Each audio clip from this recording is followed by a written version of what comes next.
Pharmakeia exposed, the biblical warning hidden in plain sight. The King James translators didn't soften the meaning, they told you straight. When the Greek word pharmakeia appears in Scripture, the KJV consistently translates it as sorcery, witchcraft, and enchantments. Those weren't exaggerations. That's exactly what pharmakeia meant in the first century world. And once you break down the Greek, the picture becomes impossible to ignore.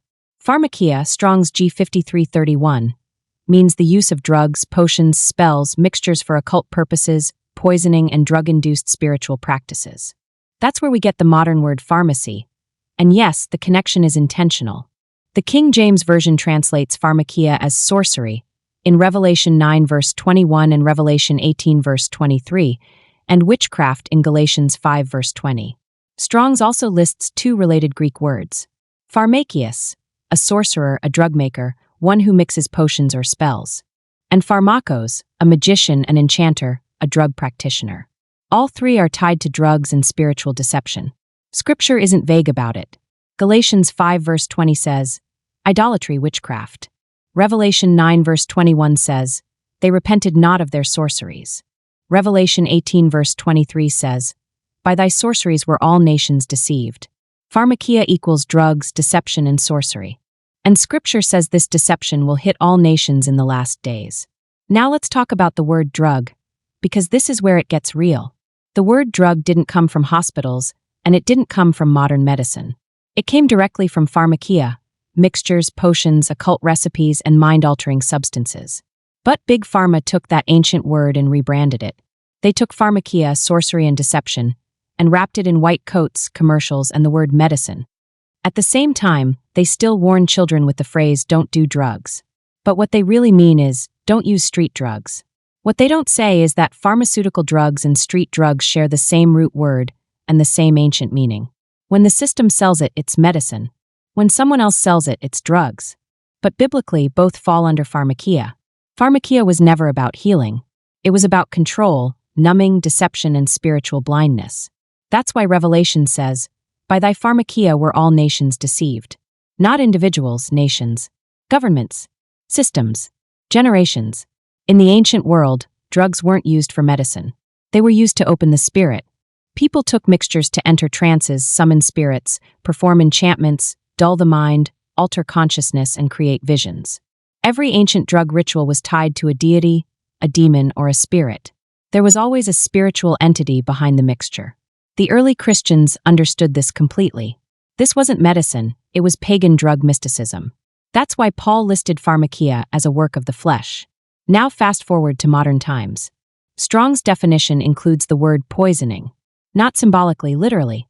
And when you read the side effects on prescriptions today, suicidal thoughts, hallucinations, confusion, depression, organ failure, dependency, and even death, the connection becomes painfully obvious.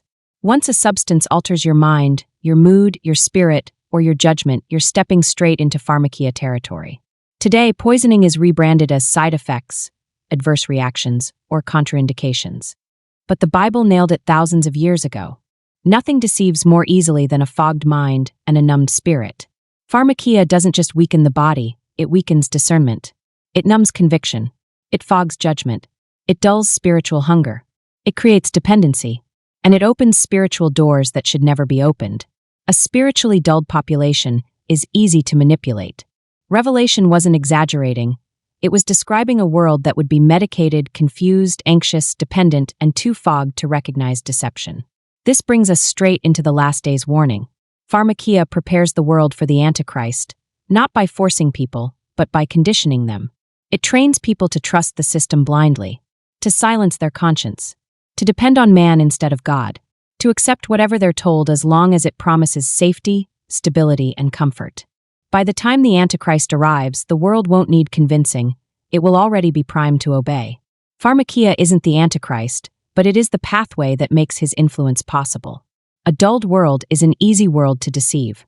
And that's why Revelation 18 verse 23 says, by thy pharmakeia were all nations deceived. Not some, all. The early church understood exactly what pharmakeia was. Today, we're watching the same deception unfold, just with updated packaging and cleaner labels. What was sorcery in the 1st century is healthcare in the 21st. Same spirit, different branding. The Bible didn't hide this. We were just never taught to look. This isn't fear, this is clarity. This is discernment. This is God exposing what's been hiding in plain sight. Pharmakeia is a spiritual battle disguised as a medical system. And Scripture already told us how the story ends. If this brought you clarity, share it with someone who needs to hear it. And stay connected with AmericanNana.com and the Front Porch Talks Blogcast for more straight talk truth like this. Thanks for listening. This is American Nana, standing for truth, wellness, and the American way.